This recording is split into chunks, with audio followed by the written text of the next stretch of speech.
We love Spot Pilgrim. Spock. Are you okay? We love Scott Pilgrim. I think that's going to be the beginning of the episode.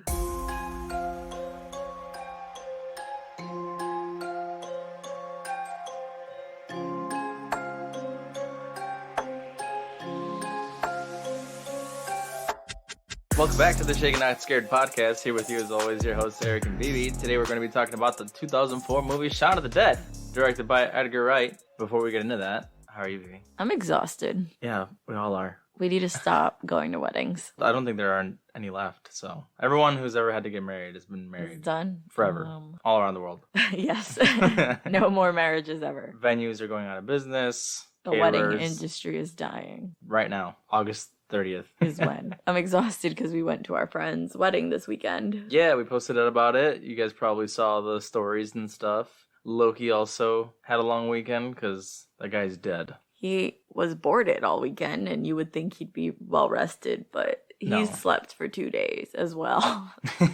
Yeah, but congrats, Brenda and Francisco. You guys had an awesome wedding. It was beautiful. It was super fun. I hope it was everything you guys wanted it to be. It was a good time. We came back to a couple issues. Murder. Someone hit your car, so that was fun. You're exhausted, and then you also had to return the tux and pick up Loki. And then Loki was acting all weird, so we were like, is he okay? Yeah, he's okay. It's just the truck is not. The truck is not. Damn delivery people always be messing with our cars. Yours got hit too. It's been so long. Listen, so much drinking. It's so been hot. so... Okay, I was hungover, obviously, from the wedding. It kind of sucked because it felt like I was the most sober one and everyone around me was super drunk. And then I woke up the next morning feeling the worst and everyone was still drunk, I think, actually. It's so weird you say that because I thought you were pretty tipsy yourself. You came off like that. Really? I think I was maybe tipsy for a minute and then realized I had to like help everybody else and sobered up. And once everyone was like safe, we kept drinking in the hotel and that was the mistake that was made. We kept drinking to the point where we were just scavenging for last drops of liquor in our bottles because there was nothing.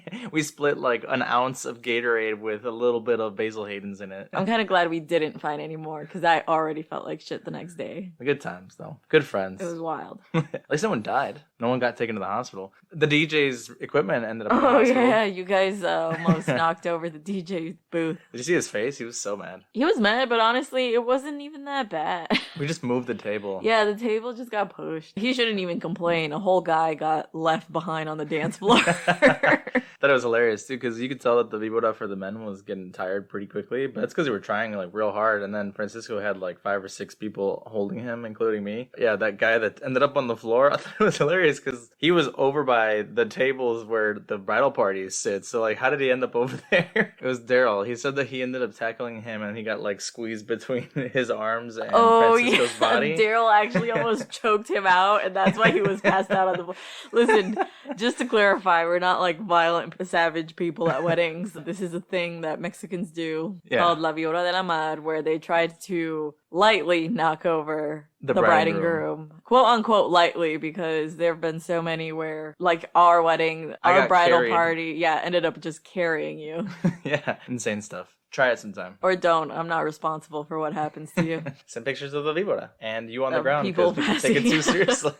Choking people out. What creepy content you got? Not a ton. Actually, you messaged me while you were at work and you're like, we have to have creepy content because we haven't been home this weekend. So I started watching this documentary I've wanted to watch for like a long time now. It's horror noir. It's available on Shudder. It's basically a look at African Americans in the history of horror films and how they're portrayed and the tropes and what they mean up until modern horror movies like Get Out and stuff like that. So I've been watching that. I'm not done with it. I'm probably going to finish it right after we're recording. I think I have like 20 minutes left. But it's good. I freaking eat up any horror movie documentary. So it's one go? It's one movie, or is it a series? It's one go. It's not as long as the In Search of Darkness. That sounds interesting. It actually brings up that film, Birth of a Nation, and how it could be considered the first horror movie featuring / not featuring African Americans because it's a white man in blackface portraying them. And that movie, like, the damage it has done to this nation is incredible. What is that? That movie specifically? That movie. It is a film that portrays, at the time, there was the birth of the KKK. and it portrays them as heroes because this white man in blackface is pursuing a white woman to rape her, and the film ends with him being lynched, and it's like a good thing. They're celebrating that the Ku Klux Klan did this to a person, and it was very like well received, and I think the president at the time even gave it an amazing review. And you know, when a president says something like that, everyone eats it up. Yeah, so it's fucked up. I'm pretty sure there's actually a documentary on that movie alone and how it affects cinema and American ideals. That sucks. Why are people like this? Why is history like this? Well, what are you watching? So I also was trying to see what I could find. There are a couple of things that are on my list, but I picked 2-sentence horror stories, if you've heard of it. It's apparently a CW show that is now on Netflix. It is a series of 20-minute-ish episodes of short stories. I like the way it does it. It says the first sentence at the beginning. The episode plays out, and the second sentence is like the scary part, or like the punchline of that horror story. I wouldn't say that it's the best. At work, I was taking the anti-discrimination course. Training? That acting felt like the acting in that. If that makes sense. Oh, damn. Yeah. Like those bad training videos at work that you Kinda. see? Like all the conversations are obviously very not real. Like I'm being shown a training video. For some of them. They're not all like that. Like the second and third one were okay. There's one where like a asshole HR guy ends up getting a taste of his own medicine. You should check it out. I've seen it all the time, like suggested on Netflix, and I'm always like, should I check it out? So it's kind of sad that you're saying the acting's like really bad. It's not the worst, but the stories I think are still good. I love the premise. Yeah, I guess I'll check it out and see for myself. Well, that's all I got. That's all I got. It's all we can have. Damn it. We gotta During these just- crazy We times. just gotta stop doing things. Stay home. Honestly. Oh, we had another creepy content. We went to Spirit Halloween finally. We did. We posted a video on our TikTok. Nobody saw it, but Yeah. follow us on TikTok. How the fuck did it only get like 3 views? I don't know. Ready The for hell, this TikTok, overview? do better. Maybe we need to do better. We work so hard. Let's talk about the beer we got. We've got Zombie Dust by Floyds Brewing Company, which is in Munster, Indiana. I have a little written up thingy if you want to hear it. Yeah. All right. This intensely hopped and gushing undead pale ale will be one's only respite after the zombie apocalypse. Created with our marvelous friends in the comic industry. I know you said we should just stay home, but you reminded me that there's like a comic exhibit at the Museum of Modern Art in Chicago. Oh, let's go. Yeah, I do want to go. That and the Marvel trivia. Oh, yeah, we replay. need to go. I think it's going to be over like on the 4th or something. No, let's go. Yeah. Can't miss it. Some more drinking and going out. Yeah, and more zombie dust there. I'm sure they'll have some. The bottle's pretty good. It's got, looks like a king zombie, and he's got a spider on his chest, which is interesting. He's wearing a cape and a crown. But do you want to try it out? Well, to be fair, we've had this beer before. It's actually, you've said, My favorite your beer. favorite beer. I don't even know why. I've had, like, beers that taste better, objectively, but I still like it a lot. So does this mean it's going to be your first 5 out of 5? Yes, let's give it a 5 out of 5. Already. See if I can open this near the mic. Work must have been rough if you now feel like drinking. I will say I hate recording on Mondays because I feel like it's not usually our best quality of episode. That's not true. We recorded La Llorona on a Monday and we were going in on it. There was a lot to go in on that movie. That's true. Want to taste it? Does the site have like Notes and the stuff? notes of what it is? Because I can never tell. So it says nothing about the notes. Love that. Actually, hold on. I did see something on another website. Ready? Zombie Dust 3 Floyds is an alcohol with a light touch of pure ethanol. It is harmless alcohol pale ale which provides the body a pleasant experience and average feel of intoxication. The world-class 3 Floyds Zombie Dust alcohol content amounts to 6.2% along with IBU, which limits to 50%. Their literal website said 6.5. Honestly, that doesn't describe anything of the flavor. It just says there's alcohol in it. This is a beer. Delicious. The website says 6.5, so they're wrong. Let's not trust Fucking them. wrong. Okay. Never mind. We don't need to know the notes. Just know it's good. It's called Zombie Dust. What would you rate it? You already rated it. 5. I love this beer. A single tear rolled down your face as you said that. Into my beer. I'll give it a 4 out of 5, but I don't know if I'm influenced because you always buy this and you're like excited for it. So I feel like I have to be excited too. I remember the first time I ever had it on tap was Francisco and Brenda's first wedding. We went to the courthouse. We were early for once in our fucking life. Yeah, we got burgers, and the girl was like, "We actually just opened up our Zombie tap Dust. for Zombie Dust," and I was like, "Oh my god!" Give me the whole thing. Yeah, amazing. Give it a shot. Let me know what you think. So, in light of me having been in charge of the drink for this episode, Vivi's doing fun facts. All right, so this was kind of hard because this movie, I feel, is a fun fact, the entire thing of it. So I'm going to try my best. If I miss something, let us know. So, first obvious one is that this film was inspired by Dawn of the Dead, which was actually the other option for the movie we were going to cover this week. But this one won out. And we had people tell us that we should check out the original one before we check out what it inspired. But that's not what the poll said. So no. Honestly, Dawn was winning and then just flipped out of nowhere. Yeah. People love this movie with good reason. We will probably cover Dawn next week. Yeah. The 1978 one. This film, along with the film At World's End and Hot Fuzz, are known as the 3 flavors of Cornetto trilogy because they eat a Cornetto ice cream in each movie. It was kind of accidental, but that's how these films kind of became known. Accidental? Is it because one of the actors likes these or something? Yeah, so I think the main actor...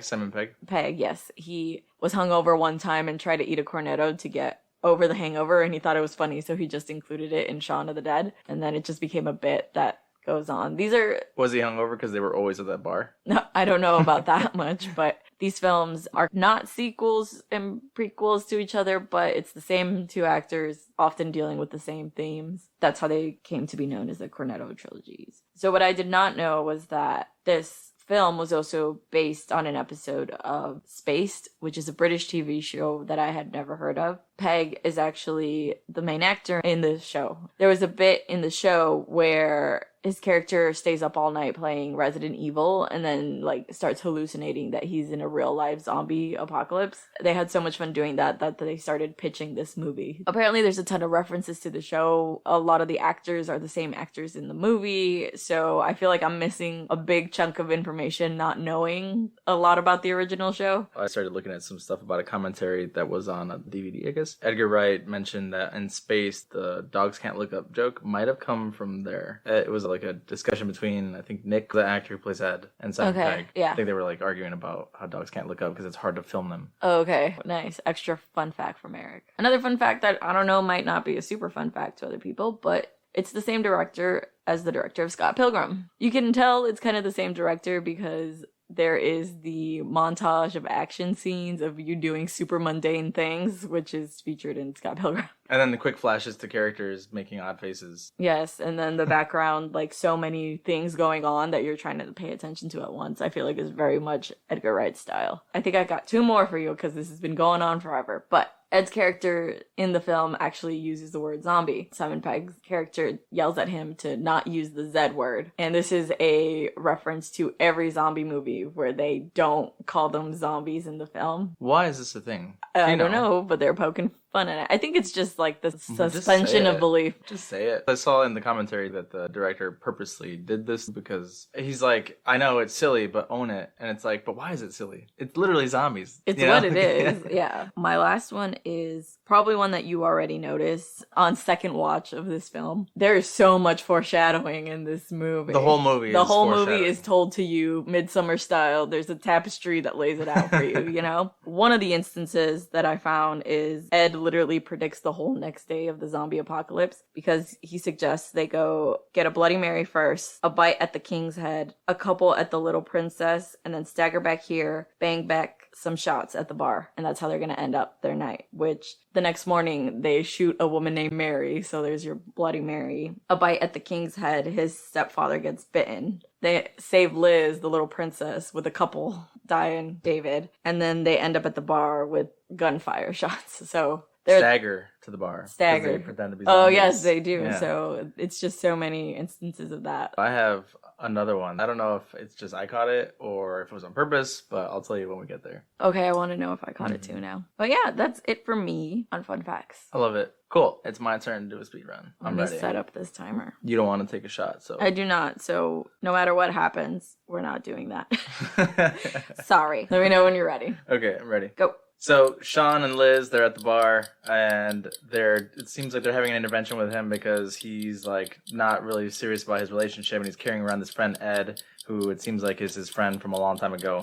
And he's kind of got his mundane life. He works at this place. Ed lives with him. Seems like Pete's pissed. Pete's his it's his roommate or something like that, and stuff starts to go on in the background. You can see that it's on the news. There's a zombie outbreak. The next morning, Shaun finds out that this stuff is going on. He has to go save his Liz because Liz broke up with him because he wasn't serious. He messed up his reservation. He ends up saving his mom. He ends up saving his friends, and then they go back to the Winchester because other things don't work out. Then a lot of them end up dying, basically, and Ed also dies, and Liz at the end is like, yeah, let's go, and then they end up surviving because the cops are there, and then it's like life's back to normal. Ed's in the shed, and they end up playing video games. Well, you made it, but I feel like you skipped so much. I was trying to get you to not drink shots. Well, thank you. I appreciate that. You reminded me of a fun fact I forgot. So you know the character Yvonne? Yeah. That he keeps running into? She actually starred in the show Space with him. Oh. So it's a joke reference to that, but also every time she sees him, she says, glad one of us made it. And it's a reference to how his career took off in Hollywood, and at least one of them made it big. Oh, that's sad. Kind of, but it's cool. Doesn't forget because he's like beyond this movie. Yeah, well, that's fun. I keep makes me want to watch Space. Yeah, I definitely want to watch that show. I like Simon Pegg. I love that. Like, I'm assuming it's like deadpan kind of humor. I think we talked about the IT Crowd last week. If it's like that, I would totally watch it. Yeah, although I guess it could be hit or miss because I tried to watch the UK Office and I didn't really like it. Yeah, that's probably the one thing that the US made a better remake of. Yeah. Still problematic. Yeah, not great. Here's this overview for you. Shaun is a 30-something loser with a dull, easy existence. When he's not working at the electronics store, he lives with his Slovny? He lives with his slovenly best friend. The fuck is that? We're not smart. Whatever. He lives with his best friend, Ed, in a small flat on the outskirts of London. The only unpredictable element in his life is his girlfriend, Liz, who wishes desperately for Shaun to grow up and be a man. When the town is inexplicably overrun by zombies, Shaun must rise to the occasion and protect both Liz and his mother. That's it. That's the overview. Liz and his mother. And that's it. Just them two. I looked up what slovenly means. It means careless, dirty, messy. Just say that, dude. Say that did. All right, cool. Let's do this. I don't know if it could necessarily be funnier than the movie, though. Absolutely not. The pressure is on. Shaun's at the pub, and he's getting talked to by Liz, who we find out has been dating him for a while. Camera pans to characters who are also at the table, but it kind of looks like it's just him and her. And then they slowly get introduced to Ed because she's like, you just don't do anything without him. And then it's like Ed next to him playing And she's like, it's not slots. That I don't like you. I thought that this was weird because it's like, how are you complaining that he's always around? But it seems like David and Di are also always around Liz. That's true. Shaun keeps saying like, no, I'll do better. We'll go on a date or something. And Liz is like, yes, let's make a reservation. We'll take care of this. That's his marching orders. It seems like they always end up at the Winchester for any kind of situation. So Liz is tired of it. Would you be tired of it? I don't know. We definitely had a place. We'd always end up at like Bulldogs. Bulldogs. We did. But did you hate that? No, I didn't. I don't know. What do you mean? Now all you do all day is just say like, I wish you would take me somewhere nice. I'm like, oh, we literally go somewhere all the time. Yeah, now I wish we would stop going somewhere because I'm tired. I'm broke. You see? Careful what you wish for. Well, listen. Moderation. After this introduction, we get the intro credits. I like this intro scene because it shows basically what would be zombie life today. You have all these mundane jobs. People who are at the cash registers just like staggering to like move stuff across the belt. People pushing carts, people waiting at the bus. It's all the stuff that people say. It's like we're like already zombies. And it's a very like long pan shot. It's like one continuous shot of his routine to get a Coke at the store. We get introduced to his other flatmate, Pete, who really hates Ed. Apparently Ed lives with them but doesn't really help with rent, so he's kind of just mooching off of them. He keeps talking shit to Shaun about how Ed hasn't been useful for years. Shaun's like, well, he's been funny. He's at least giving you some pretty good laughs. He's like, oh yeah, he does that one orangutan act, huh? He's like, yeah, when was that? And he's like, 4 years ago. Get him out of here. Yeah. He tells him some pretty harsh stuff, saying that Ed drags Shaun down. Which seems to be like the whole premise of Ed and Shaun's relationship because it comes back to haunt him later. Apparently this film is supposed to be like a look at what happens in your 20s when you're forced to grow up. Because he's 29, allegedly, in this film. Do I look like this? Not to say Simon Pegg looks bad, I just don't think it looks 29. But then again, I probably don't look 29. Or do I? You look 12. Yeah? I feel like I've gotten that less lately, so I You're think I'm starting to get now. old now, yeah. Pete then goes and talks to Ed and asks him to do at least a couple things around the house, one of them being to take down their messages. That are everyone else's, not just his. Yes. Pete leaves. Ed calls him a prick the entire movie. And he says he's not doing anything for him. And Shaun's like, could you at least do this for me? And he's like, I'm sorry, Shaun. And then he's like, Shaun. I'm sorry. That was Loki today, fuck. Oh yeah, Loki kept farting today. Walking past my face. Yeah, he just right in your face. Putin. Yeah, just mad at you or something. So Ed farts, and then Shaun laughs, and he says, I'll stop doing it when you stop laughing. We find out he works at an electronics store. He is kind of taking over for the manager because he is the oldest one there, and the staff is making fun of him for that. They're like, we all know that They're like, you're old. Which, fuck you, kid. I'm not old. Then later he's like, how old are you anyway? 20? 21? He's like, 17. He does not look 17. He doesn't. He looks like someone. Looks 20. Yeah. But this is where we get the bit the first time that you've got red on you, which gets pointed out throughout the whole movie. He tells him that his stepdad is here at the store. I love that Philip is the vampire from Underworld. I know, he's such a serious actor, and he's hilarious in this. He's in the Hot Fuzz trailer. I haven't seen. I imagine that it's a lot of the same actors. Wonder if he's in Spaced. But his dad is there, and he basically tells him, your bi-monthly visits to your mom are coming up. Are you bringing flowers that you forgot on Mother's Day? And he's like, yeah, I'll bring it. He's very clearly does not like his stepdad. He acts like a teenager every time someone's like, your dad's here. He's like, it's not my dad. That exchange happens, and the kid's like, how come you get to have personal business at work? And that's when Liz calls him, and they just hand him the phone. Again, very Scott Pilgrim, where it's just a hand with the phone coming out of the screen. She's saying very vaguely, so it's all set then. Everything's good for tonight. And he's like, yes, Liz, thank you, goodbye. And he's like, Liz from headquarters. Yeah. At this point, there are a lot of things going on that kind of seem like something's happening. And Shaun kind of catches on to some of them, but he hasn't pieced anything together. But for the most part, he's super oblivious. I think on the bus ride there, a woman passes out at the bus stop, which, okay, not super weird. Someone could get sick. One time I had to run out of a bus because I had a vomit. So you were this lady? I was this person. I did not. I had to get on another bus. Good, you shouldn't be I was out. almost at school, too. I was like, damn, everybody on this bus is going to think I'm pregnant because I'm just running out here to throw up.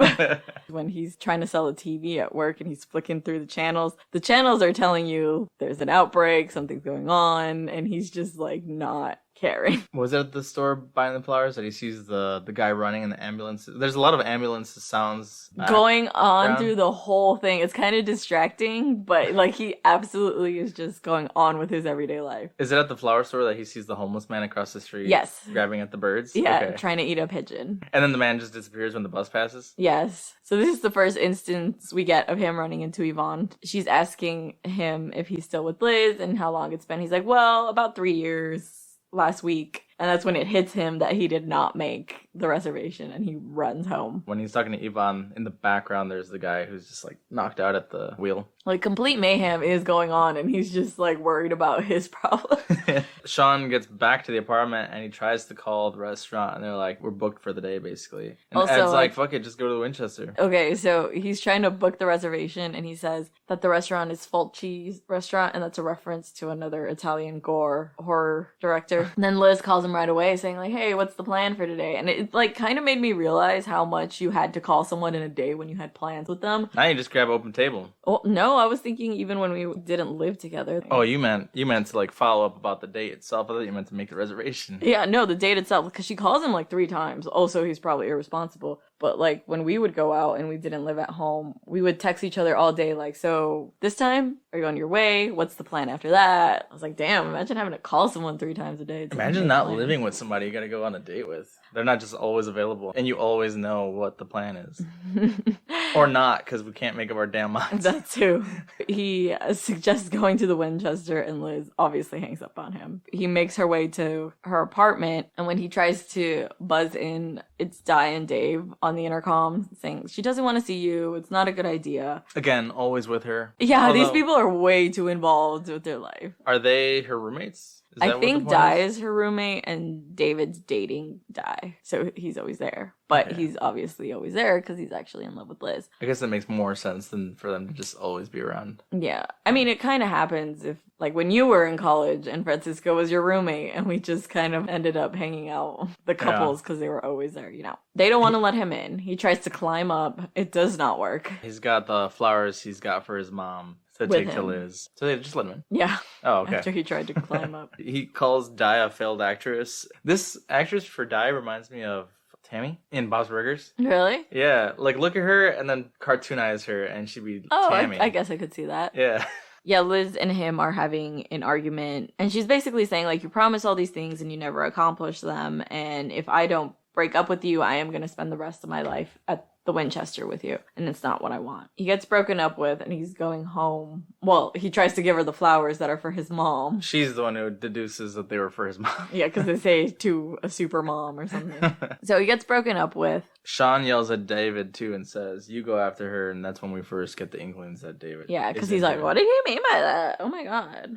So how does he end up at the Winchester with Ed? He just goes. He just goes straight there. I love how everything that happens comes back at some point. It does, yes. It's hard to like try to ignore things because you know it's going to come back at some point. Later. Once you realize that this is how the movie goes. The flowers get thrown out in the garbage can outside the Winchester. Ed's just drinking every day. He also makes up a story, each patron of the bar that's always there. And I couldn't find confirmation of this, but each story supposedly is the way that that person dies in the zombie apocalypse. The guy with the red boots does end up dying surrounded by women, but he strangled his wife, apparently. Go back and watch it if you can find the fact like confirmed, and let us know. He mentions that lady who's sitting in the booth by herself was a coccidal maniac or something. Yeah, coccidal maniac, and that the bartender, he was in the mafia or something. Yeah, he's got tattoos on his fingers. That's why he's got a gun above the bar, which he swears work, but everyone else says it's obviously deactivated or whatever. At that point, there's someone knocking on the window, and you can only see like the shadow and kind of a figure in the background, and they're like, you're drunk, go home. And they're like, we're closed. And he goes away.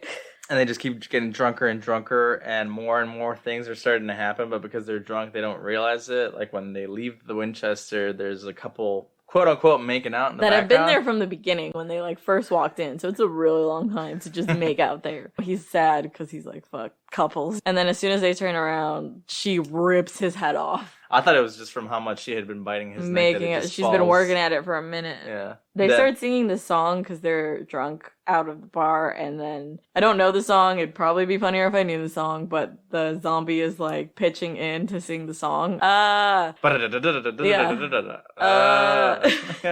then he says the line wrong, and they're like, what a tit. They're obviously drunk. They're partying the night before. Pete storms in angry because they won't shut up. And they're like, it's Saturday. What's the big deal? They're like, no, it's fucking Sunday. It's 4 a.m. and everybody called off sick. So I have to go to work tomorrow. And then he's talking about... He's flashing his hand and it's got a bandage over it. Because someone, he claims, mugged him and bit him. They have a whole argument. He walks away. And I think Ed says, the next time I see him, he's dead. Which, obviously, the next time we see him, he is a zombie. So that's one of those foreshadowing moments. Pete's the one who says, make him go live in the shed. And that's what ends up happening with Ed. Yeah. He says, does having him, someone who's a bigger loser around, make you feel better? Sad. You know, if you're one of those people who does that. Who does what? Who needs people around them who are doing worse so they feel better. It's like Mean Girls, you know? It is. But also, I don't feel like Shaun necessarily, like, hates it. Because in that case, like, the Mean Girls way, it's like, just because your ego is only up here if you have shittier people under you. But I'm sure he also feels bad that his friend isn't doing too hot. But his friend doesn't even feel bad about it, that's so true. Why should he, you know? So Shaun goes to write down a couple things.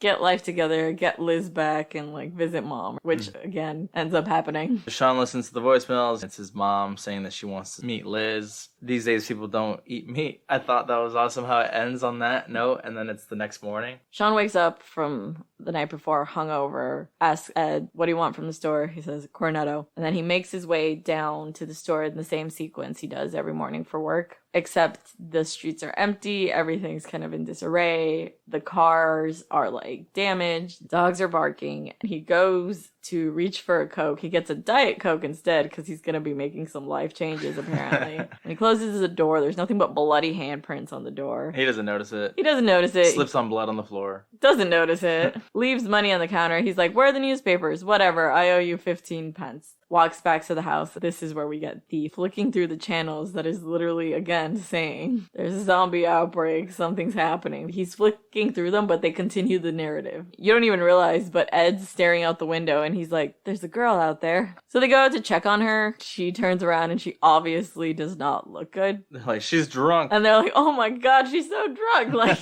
Like they don't even think anything else of it. To be fair, she doesn't look very zombie-like in the first place. Not yet. She does later when she's like on top of Shaun. But if I saw this in the yard, I'd also be like, it's just some squatter or somebody on drugs. I don't think I would go out and be like, hey, you need to leave. I think I'd be like, call somebody. Really? You would have just let them be out there? No, I think I would have called the cops and been like... But you would have stayed in the house and not I gone would have outside? stayed in the house, yeah. I don't know what some stranger's doing in my yard. They're just standing there, not doing anything. I also think if, like, a stranger was standing... Just there. In the yard, the dog would not stop barking. And we'd... Open the window and be like, fuck off! All three of us just staring. Fuck off! Until they do. Fuck off!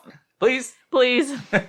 She attacks Shaun. He's like, I actually just broke up with my girlfriend. Yeah, he's going through a whole monologue. And he starts realizing that she's not okay. And Ed's like, hold on. He runs inside and gets a camera, and then it's one of those disposable ones. And takes a picture, and then they're like, wait, what the fuck's wrong with her? And they pull her off. And they're like, no, hold on. So hard that she falls onto this pole on the ground and impales herself. And they're freaking out. Well, Shaun's freaking out. Ed seems surprisingly calm. Yeah. And then she lifts herself up with a hole now in her stomach. That's when they finally realize, like, something is wrong. They turn around quickly. This other character is called the Hulk, but it's like a giant man who's got blood on his face. Seems like he's eaten somebody already. Clearly zombified. They freak out, go inside. Try calling 911. Well, I don't know what their version of 911 is. Is it not 911 everywhere? No? Is it 311? I don't know exactly. They go inside and the news is like, don't go anywhere. Don't try to save your loved ones. Don't try to do anything. However, it's too late because, as it's saying, please make sure your doors are locked. There is a zombie walking in through the front door behind them. He's only got one arm, too. And it looks like a guy who got out of prom or something. Yeah, he's got, like, the his wedding or something. They throw everything at him. They just suck at throwing anything at people. Eventually, Ed hits the prom zombie with an ashtray. And that's when we get the segment from the news that's like, the only way to deal with them is to cut off the head or destroy the brain. Mm-hmm. And that's when they collect all the random objects to throw at the zombies in the backyard, too. All kinds of stuff. A pillow. It's like stuff that wouldn't even do anything if you threw it at a regular person. Until one of the records that they throw hits one of them in the head. Oh, so I saw a fun fact about this. Did you I think I did, too. About how the actor who plays the Hulk got hit in the eye before the actual shooting of the scene? No. That might be why they put makeup on his left eye to, like, make it look like it's closed. No, what I saw is that the scene where they are arguing over which records to throw at the zombies came about because Peg and the actual actor, like, legit had an argument over their music taste, so they incorporated it into the scene. That's fun. But they finally give up throwing records because they miss the entire time, and then they're like, fuck it, I'm gonna go to the shed. They crash into the shed, and they have an axe and a cricket bat, and they bash these zombies' head in. And the next scene is just Shaun holding a cup of coffee, looking traumatized as hell, and Ed's eating the cornetto, like, unbothered. Like, whatever. Covered in blood. They finally are listening to the police report again, and it says, be wary of anyone who's been bitten. And then they look up because they haven't seen Pete all day. Mm-hmm. And they're, like, trying to figure out whether he left or not because his keys are there, and they're like, maybe he walked, maybe he got a ride. And they're just like, Pete, are you up there? Come down, Pete. Afraid of him either way. Yeah. He's either pissed or a zombie. Or a zombie. Either way, we don't want to bother him. He also realizes that he needs to call Liz. Ed's like, why are you calling her? She broke up with you. He's like, I still love her. And in that moment, his mom calls him. And he's like, Mom, I was just about to call you. And she's like, we're fine. Philip's been bitten, but we're fine. Someone broke in. Bunch of kids. Which makes me wonder, how did she get rid of them? If he got bitten, they wouldn't have just, like, bitten him and left. Maybe Philip, like, fought them off and got bitten in the process. Oh, and killed them and shit? Or just, like, got them out of the house. We're coming to get you, Barbara. Oh, yeah. Obviously a reference to Night of the Living Dead. They start to talk about their plan. We get a little sequence or like dream sequence of them being like, what's the plan? All right, we're going to end at the Winchester, but no matter what, we're going to save Mom. We're going to get Liz. I think initially they were like, no, we're going to save Mom. We're going to get Liz. We're going to come back here. Yes, come back here. No, this place is not safe. There's literally a dead zombie right next to them, and Pete's probably a zombie as well. They're like, all right, we're going to get Mom, kill Phil. Oh, yeah, kill Phil. I always forget about Phil. Go to Liz's and shack up in her apartment until this all blows over with some tea. And then he's like, no, I don't want to go to Liz's house. I need a place that I know all the exits and stuff like that. And has beer. Yeah. So they're like, get Mom, kill Phil, pick up Liz, shack up at the Winchester till this all blows over. Have a pint. Perfect. So that's their plan. And on that note, the TV's like, don't try to save anyone. Don't try to leave. That's their plan. And then Shaun's like, well, I'm gonna go to the bathroom. We get another sequence of him peeing. And when he closes the bathroom mirror, he sees that Pete was in the shower. I am assuming when he changed into a zombie. Just standing there, clearly dead. Attacks him. He's able to, like, holds him up in the bathroom, and they run out and grab his car keys, and then he's like, Pete's gonna be furious that you take his car. He's like, he's not gonna care. Yeah. Right after this, they drive off, obviously. They run over somebody, and they're like, oh my god, is he alive? What if it was a person? So they back up, and it's the person's leg just broken backwards. That's funny. He's like, hey, buddy, are you okay? You okay? He just gets up, and it's clear that he was a zombie already, and they're like, thank God. They end up at his mom's house, where Ed sees Philip's Jag. And he's like, ooh, that's a nice car. He's like, don't even think about it. He's like, I'll just stay here. You know, if there's a problem, I'll honk 3 times or whatever. So Shaun goes in. He has a whole argument with his mom, basically, saying that they need to go. She's like, we called the doctor for Philip. He's like, a doctor's not coming. Philip's still kind of okay. He's still a person, but... The way we get introduced to Philip is also just like one of those creepy scenes where the character is watching TV and you can only see the back of their head. And he's about to bash his head and he's like, I'm sorry, Philip. And he's like, why? What'd you do now? Yeah. And he puts it down. Then he has a whole argument with his mom about how Philip was awful to me, and she's like, well, you weren't easy to either. He's like, well, what if I told you that he touched me? And she just looks at him mad as hell, and he's like, all right, that's a bad thing to joke about. Basically, she says, like, you need to grow up. Like, Philip also is one of those, it's fake news. oh yeah, because he's like, it's not all that bad, it's gonna be fine in the end. They're blown out of proportion, it's all fake news. Basically. Yeah. He's not able to convince his mom to leave without Philip, so he ends up bringing them both, only to find out that Ed has crashed their car, so that they have to take They're like, Philip's what car. happened? He's like, I spun out of control. He's like, you were parked! Which is like me driving. For real. While they're running to get into the Jag, Philip gets attacked because zombies are approaching. He gets bitten in the neck. Everyone panics and they get in the Jag. They drive off. Philip keeps telling Ed to turn off the music. Oh, yeah. They get to Liz's house. Same deal. Shaun's gonna go in. He tells Ed to try not to crash the car this time. He buzzes and nobody answers. So this time he successfully climbs the balcony. When he gets inside, David and Di basically argue with Shaun about leaving, and they're like, no, you're not going to get Liz back. And he's like, this isn't about getting Liz back. This is about survival. They're like, well, we were fine until you showed up. You led them here. It's almost like what Liz wanted was for him to take initiative and like do something in general. And she's kind of hot for him. Like, she's kind of into it. Ooh, yeah. And because Di and David can't leave her alone, they all go with him and fit in the car. We get this next scene that's pretty sad. Everyone's crammed in the car and they're trying to get to the Winchester. Mom meets Liz. Finally, while they're like driving like crazy, Ed is hitting like everyone and everything. He's like, this isn't even the way to the Winchester. He's still blasting music, so Phil's like, Shaun, and he's like, I know, we'll turn down the music. But actually, Phil kind of realizes that he's dying and basically uses his last few minutes of life to apologize to Shaun and be like, it's hard to be a dad to someone when you come into their life when they're like 12 years old. And he's like, I was how I was because I wanted you to be a good man. And it's like, this movie is funny, but there are so many instances of like heartfelt moments, and this is one of them. That's the stuff that brings you down for a minute, just so that the comedy also just keeps you kind of lighthearted. Definitely is. He turns finally, and Shaun's like, everyone get out of the car. But for some reason, Philip has the child lock on in the car. Yeah. That's my dad. My dad will child lock us in the back of the car, even though all his children are over the age of 18. And about to die. Really? I didn't know that. Yes! Oh my god. Like, I don't think that's why though a feature on his cars anymore, but growing up, we could never get out of the car. We never had a car like that, but I can imagine it's fucking annoying. Child lock's the worst thing. It's like, I've never in my life seen an instance where a kid opens a car door. It's always like you're trying to get out in a hurry and it just stops you. But they're child lock in and Liz has to open it to let them out. And his mom's like, we're not leaving Philip. And he's like, there's nothing left of the man you love. And in that instant, he turns off the music and lays down. And then dies. And she's looking at him like, really? But they don't have time to worry about that because zombies are coming at them. We get the scene of them trying to go through backyards to not go like the main route to the Winchester. This is when they run into Yvonne. Yes, they do. They're all holding. Same group of... Yes. They're all holding weapons, and like you said, it's all the exact same group. She's like, this is my boyfriend, his roommate, my mom, and my cousin. They all pass each other after he's like, yeah, we're going to the Winchester, and she's like, good luck with that. As each character passes each other, they're dressed exactly the same and talk exactly the same. As they're going through the backyards in typical mom fashion, she's like, I think my friends live here.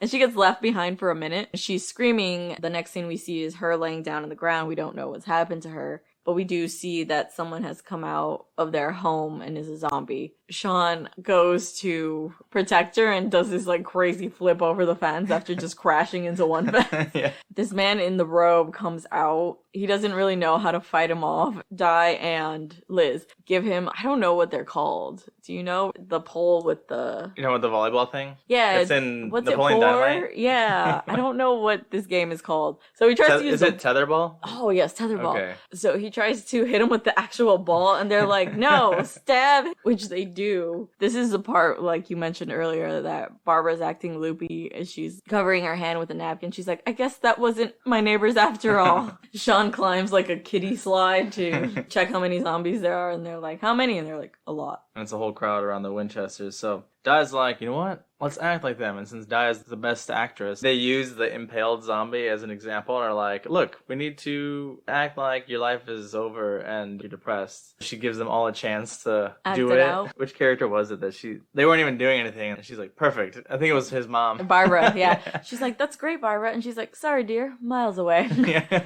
Barbara starts acting loopy like the Barbara in Night of the Living Dead. Yeah, useless entirely. Yeah, and obviously she's absent. Been bitten. Audience doesn't really know that. Well, Shaun doesn't really know that yet. They zombify themselves and just go and stagger to the bar. They make it to the front door, but the zombies, as they're doing this, kind of seem like they're catching on because as they pass them, it looks like the zombies turn around and they're like, wait a second. At the end, they're like running, shimmying faster because they start to realize that they're turning around. They get to the front door and they're trying to figure out how to like get in because they don't want to break a window. Ed gets a phone call and he's like, yeah, bro, what's up? And he's like, oh man, this shit's crazy, right? And then Shaun breaks his fucking patience with Ed and goes off on him and basically goes for his life, saying that he needs to stop being stupid and that the whole reason that he's been held down and is always failing is because of Ed. Ed's like, fuck you. As that is going on, David starts to panic. He keeps saying, let's just break a window, let's just break a window. And she's like, no, because then what are we going to do after that? So much time. While the zombies are they're taking their sweet-ass time getting there. David just snaps, grabs the trash can, and throws it at the window. And he's like, no, they're going to follow us. And that's when Shaun's like, you know what? I'm going to lead them away from you guys. You guys just get in there. I like how easily he just runs in between them. Yeah, they don't do anything to him. And they all follow, all of them. They all do. They're like, yeah, let's go. This guy's making a lot of sense. Let's follow him.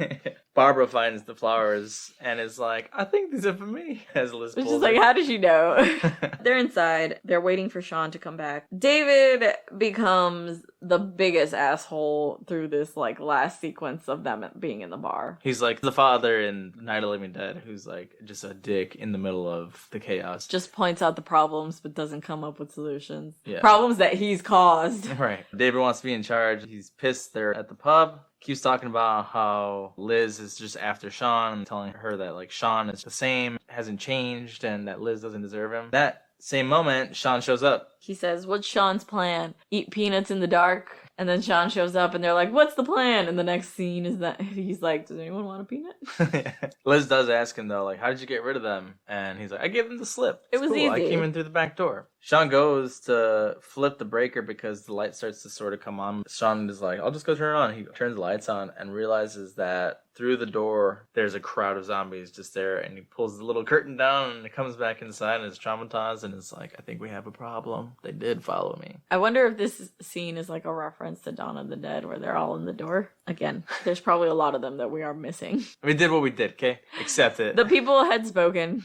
They wanted Shaun, not Dawn. Ed turns on the slot machine in that same moment because they're talking about all we need to do is just stay quiet. And they're like, Ed, what the fuck? And the Winchester is surrounded. You could see them in all points of the place. They're in the windows. They're knocking on the door. The jukebox turns on, and it's Queen. What's this song called? It's Don't Stop Me Now. Is that the full name? Yeah, I think so. This is my favorite scene because I can never hear this song without thinking about the scene where they beat up the bartender dude with the pool sticks. Yeah. At the rhythm of the song. It's amazing. I remember you used to tell me about this scene all the time, and I was just like, what is he talking about? Yeah, because anywhere where we were, the song would come on, and I would just start with my arms like, Dun, dun, oh, shit. Don't stop me now. Because they do it to the... It's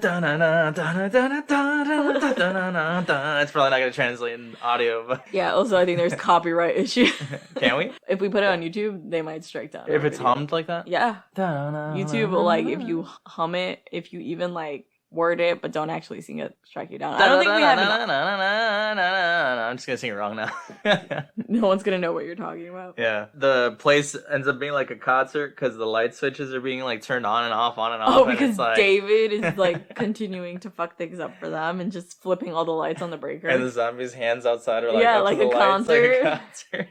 It's a great scene. It is. Di starts to throw darts because the bartender dude is out there battling them. She's like throwing the darts at them and missing. Shaun's like, go for the head. And she like throws it and hits his head. Ouch. I was wondering if that would do anything. So the darts are, I guess, not that big, but your skull's probably strong enough to like handle that, right? Well, it hits him goes in the inwards. side. Yeah. And then he does pull it out later and it just squirts out blood. I think if anything, it would just bleed a ton because head wounds are supposed to bleed a lot. Ed leaves to get the gun. So hold on. This is the part where I come full circle to the story. Oh, from the beginning, where finally we're here. Bloody Mary in the morning, a couple bites at the king's head. The king's head is Philip. At this point, when Queen comes on, Shaun says, kill the queen. Yeah. And who dies right after this? His mom. And who they have to kill. Mm-hmm. Mm-hmm. And he says, David, kill the queen. Yeah. Yeah. If Philip is the king, kill the queen later, it's his mom. Another foreshadowing. Hate David. Yeah, David is trash. Ed gives Shaun the gun. At first he uses the gun to, like, finally take down the bar owner. His head goes into the jukebox and fries him. And he's like, why didn't you shoot him? And he's like, the gun doesn't work. And almost shoots Ed by the bar. Yes. And at that point it goes off. No, I think he almost shoots David. I'm sorry. David was the one that was right by the bar. But dogs can't look up. Can look up. So can't look up. I think you were right. He's like, okay, so he was right about this, but dogs can't look up. Shaun was for that dogs could look up, and Ed was saying that dogs can't. I don't remember, but I will watch it again. Barbara basically has a heart-to-heart with Liz while all this is going on, is like telling her that she always wanted to meet her and that she hopes that everything goes well with them too. She gives her a necklace. Liz sees Barbara's injury. While this is going on. Shaun shoots and misses a shit ton because he's a fucking stormtrooper. Funny he ended up in Star Trek instead. He should have been in Star Wars. Is he a red shirt? I don't think so, right? Red shirts die, you know that? Yeah, I did hear that theory today, actually. That's so funny. He tells David and Di, like, go block the window. Barb tells Shaun that she's been bit. Di gives the gun to David to help. Because she knows first aid. That's when the mom dies after saying thank you for the flowers. Shaun. And another super sad scene. Super sad. David's like, well, we got to take care of her. And they have a standoff because Shaun's like, you're not going to kill my mom. David does have reason to be like, yeah, I mean, we got to kill her though. Because Shaun's like not accepting that she's dead. But also David's a dick. Yes. Yeah. The scene is funny because he is pointing the gun and saying like, we need to take care of her. You know we do. A thing that pisses me off about David is that he literally only has conversations with Liz. Literally, the whole room is talking to him, and he just turns to Liz. He's like, Liz, this. And as if I was Di, I would be pissed. Yeah, she's too accepting of this thing that's going on with David. Because it's not like Liz is involved. Liz is just there. David's the one that's super into Liz, and Di is just handling it. Is this when Di also explodes about David? She does. So it's pretty funny because he's pointing the gun at them, and Ed cracks a beer bottle, points it at his neck, and gives one to Shaun, and then Di's like, that's not fair. So then Ed cracks another one and gives it to her, so she points it at Shaun's neck, which is like, okay. Yeah.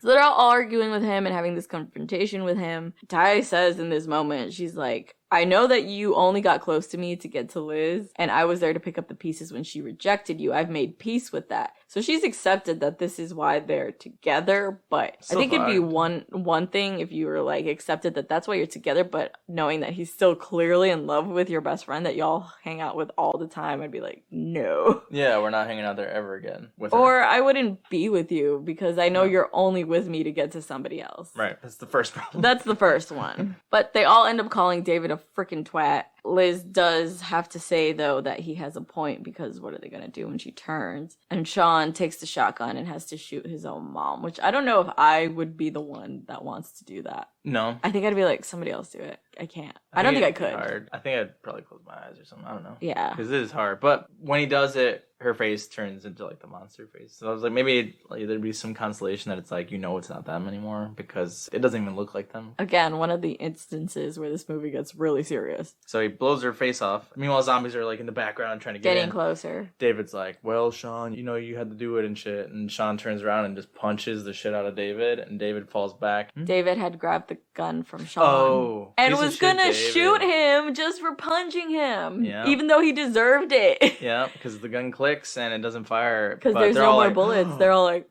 oh my god, dude, you were about to do that for real? And he's like, well, I'm gonna go. This is awkward. I always wanted to kill you. Now it's awkward. Now it's awkward. Not when my girlfriend was like, I know you love my best friend. Not this whole relationship. Not this whole night. So he makes the rookie mistake of backing up into a window. He kind of says sorry to die, right? No, I think he tries to ask her to leave with him. I thought he said something. Was kind of like, I'm sorry. No, I don't think so because I thought it was weird that she would go out and try to save him after how shitty it was. He's ripped up gruesomely. It's probably like the worst death in this entire movie. Hold apart. Pretty sure this is a Dawn of the Dead reference, but I could be wrong. Adele, like an idiot, opens the front doors to the Winchester and she's like, I'll save you. And she also just walks through them like nothing. Like nothing. She's still in the background like, damn it! Damn it!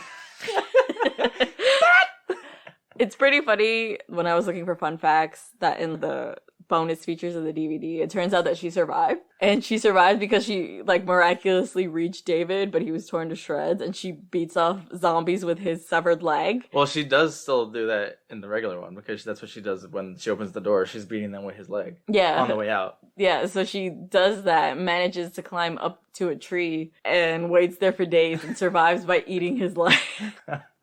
So then is she infected? No, because she, it got ripped off before. Yeah. So she's just a cannibal. No big deal.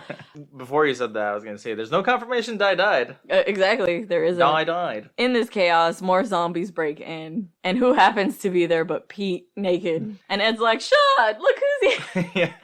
And he's like, no fucking way. And obviously Pete's the one to first bite Ed because he's hated him the entire time. Yeah. And I was sad for Ed. Yeah, because he gets pretty eaten up at this point. I think they're trying to still shoot. Liz is holding back a zombie with a bar stool, it looks like. They end up jumping behind the bar. They're like, we don't know what to do. We're freaking out. And Shaun keeps calling for Ed. Ed somehow flings himself over the bar, bloodied. He's like, what? This is where they've thrown Molotov cocktails before. And actually, we thought about making this the drink because... A Molotov cocktail? Not a Molotov cocktail. We weren't going to drink one. To be fair, I did think of making one. A Molotov cocktail? I was just like, what do you do with it once it's lit? Can you put it out? That's how they do it in the beginning because they're doing flaming shots. That's what we were going to pick as our drink, but I am too afraid of fire. We'll still do it for the videos, though. We'll see about that. So they put it out with their hand and they drink it, but they use that same recipe to light the entire bar on fire. They smash a bottle and light it. They left the bullets on the lit up bar table, so obviously they start going off randomly. They find out that there's a cellar actually underneath the bar, and that's where they go. And this is kind of the we're screwed, there's nothing else we can do moment. Shaun feels at fault for everything because he's like, if it hadn't been for me, maybe everybody would be alive. My mom wouldn't be dead. Philip wouldn't be dead. You wouldn't be here trapped in the Winchester with me and Ed. And whose dumbass idea was it anyway to come to the Winchester? Liz is kind of consoling him, if it wasn't for you, we probably all would have been dead a long time ago, right? They started contemplating well, we only got 2 bullets left. What if we just kill ourselves or kill each other? And then they're like, shit, but Ed's here. And Ed's like, I don't mind being eaten alive. They're like, well, okay, do I kill you and then I blow my own head off? And then Ed's like, actually, I would like being shot. They're trying to have a heart-to-heart moment and Ed's just making commentary in the background. In this heartfelt conversation, I thought this line was really funny. He's saying that Liz is his girlfriend, and she's like, who said that we got back together? And he's like, oh, you don't want to die single, do you? That was my next note. Oh, was it? Yeah, sorry. It's okay. Do you want to die single, babe? Well, I'm not, so... Just make sure you're wearing a ring, otherwise a zombie... It doesn't count. You're not married, yeah. What? It's important that the zombies know I'm not single. Yeah, maybe it's one of those World War Z situations where it's not sickness, but marriage that keeps you alive in the apocalypse. That's rather fucked. But was it marriage by church? Oh no. Brenda and Francisco are saved. Yeah, we're not. We're screwed. So Shaun says bye to Ed, and they also have like a heart-to-heart because this is his bud. It's pretty sad too, and gives him a cigarette, gives him the gun, and he's like, I'm sorry, Shaun. And he's like, you don't have to say sorry. He's like, no. I'm sorry. I'm sorry, Shaun. And he says the same joke from the beginning where he's like, I'll stop doing it when you stop laughing. Yeah. So it's sad and funny at the same time. Liz and Shaun noticed an elevator button, seems like, or like a cellar door lift. Mm-hmm. They decide, let's just go out there then and see what happens next. Mm-hmm. So they leave Ed behind and say bye. You could hear that the zombies are getting in. And when they make their way to the top, Liz has a chain. I was asking, like, what the fuck was she going to do with it? You said whip people, but I don't think it would actually She was swinging, and when they, like, got up there, she started swinging it around. I don't know. I guess it's better than nothing. Action heroes do it in movies all the time, where they just smack people in the head with them. It's better than nothing. It's better than nothing, yeah. I'd rather have that than nothing. So and right Shaun when has an axe. They're about to attack. Lights blast onto them, and the military comes in like America as fuck, just kicking zombies down. Running everyone over, dead or alive. The military gets out, gets in a line, and just fires at everybody. I was even thinking, like, how would they even know not to shoot Shaun and Liz? Which reminds me of Night of the Living Dead, where they just go in, guns a-blazing, and shoot Ben. But they run into Yvonne again, and she's like, Shaun, is this it then? He's like, yeah, it's just us. She's like, well, glad somebody made it again. I thought that meant everyone from her group. I think it meant that too. Yeah. And she's like, we're going back to safety. We're getting out of the city. And that's the end of the scene. It seems like she went back for them. Like, she told them that there was people there, you know? Yes. They're, like, flicking through the channels again. And it's, like, 6 months since Z-Day, as it's been known to be called now. It's one of those scenes where they're flicking through the channels again, and they're about to say, the explanation for the virus. And then she just clicks. She doesn't care. And it's like, what? I want to know. They do sift through some of the channels, because I love how the world is kind of just moving on like this is normal. Like, there's a Jerry Springer type show where it's like, whatever, this is my husband, I don't care that he's a zombie. And so before he changes the channel, someone's like, wait, do you have sex with him though? I think I saw somewhere that, like, and we watched it with subtitles on. If you watch it with subtitles, she's like, yeah, I don't see anything wrong with it. But you don't catch it. Yeah. I don't know if we missed that. How the zombies make great customer service people because they're brain dead. It's like, great. As someone who's worked in customer service, 100% agree. There's also zombie sports and like Wipeout. Wipeout, yeah, but with zombies. Was there one more? Oh, there's a story on the news about the kid who took on his entire family, and now they want to make a TV show about it or something. Yes, like reality TV. Yeah. We find out that it's Liz flicking through the channels, and Shaun comes in and is like, what's the plan for today? And she's basically saying, like, we're gonna have tea, we're gonna have coffee, and then we'll, like, go back to the pub for a couple drinks and just come watch TV here. And it seems... Us. Yeah, It's literally us. Yeah. We just don't go to the pub, we just drink here. We just drink at home. Lately, we've been going to pubs, but I think that's gonna chill out for a while. Well, until October, at least. Well, no, we just said we were gonna go to the Marvel thing. And we're hanging out with Johnny next weekend, so that's gonna be a trip. Someone send help. Shaun basically mentions he's gonna pop into the shed real quick for a minute, and she's like, fine, make it quick. We see Shaun go in and turn on video games in the shed. We find out he's got Ed locked in there with a chain around his neck. Ed tries to bite him, and he's like, Ed, stop it. And then they're just playing video games in the last sequence while the song by Queen, Best Friend, plays. It's an awesome ending. It's pretty funny. Yeah, I love this movie so much. This movie is really fun. I feel like we did not do it justice. It's so hard to explain every little tiny bit, because there's so many little jokes as you go on. Yeah, watch this movie if you want to actually laugh. Don't listen to us talk about it, because it's way better when you watch it. Actually, we watched the trailer for Hot Fudge. Hot Fudge. I think I'm just hungry. I don't even like actual fudge that much. It's like too much chocolate. Really? Yeah. In my old days of travel, when I was a young lad who didn't know that fudge was just everywhere, I thought when I went to Denver for the first time, because it was like the furthest place I'd ever been in a while, or ever, I got fudge from like one of those gift souvenir shops, and I was like, oh my god, fudge is a thing here. And then as we continue to travel more, it's just a thing that happens everywhere. Yes. I think, what is a place that's like really popular for chocolate? Is Chocolate it Sweden? Factory? Germany. Chocolate Factory. Willy Wonka. No, Germany, I think, is really well known for their chocolate. Anyway, we watched the trailer for Hot Fuzz, and now I kind of want to watch that one at World's End. I wasn't sure what the premise was, because the trailer looks like it's a cop comedy, and then it's like horror, true crime comedy, but then it's back to action movie comedy. Well, let's watch it. It could be our creepy content for next week. Yeah, it's fun. But what would you rate it? I'd give this one a 10. What? We got a 5 out of 5 on the beer, a 10 out of 10 on the movie. Can you tell this is Erick's favorite episode? I was sad when I showed you this movie for the first time, and you were like, it wasn't that. Okay. You described it so much funnier than it was. Yes. Like, I think you hyped it up so much that I was expecting to die laughing the entire time. But it's very, like, deadpan humor. You say this about a lot of movies that I show you that are older, though. It's like these early 2000s movies that I watched growing up that I was like, these are amazing and so funny. And then now it's 2021 and it's like... the comedy has kind changed. Of comedy. Yeah. Because there's a problematic point in this film where Ed says the N-word and I'm like, ooh, that didn't age well. Yeah.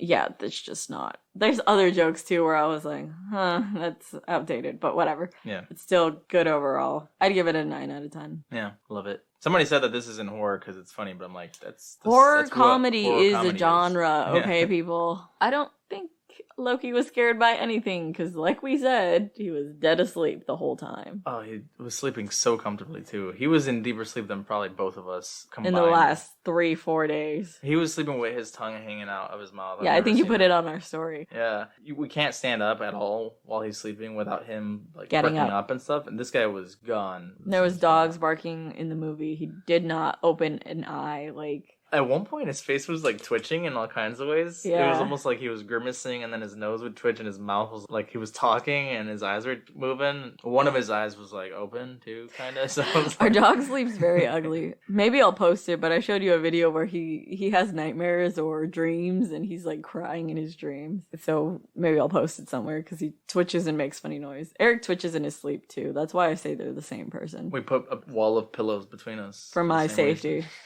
We had to check you, to see. me, and this brick wall you built between us. I could put Loki there if you want. No, you don't allow dogs on our bed. Oh. I wouldn't either because both of you twitching sounds like I would just get beat up. Do you want to tell us about your deep, deep sleep nightmare, Loki? I had to check if he was breathing. All right.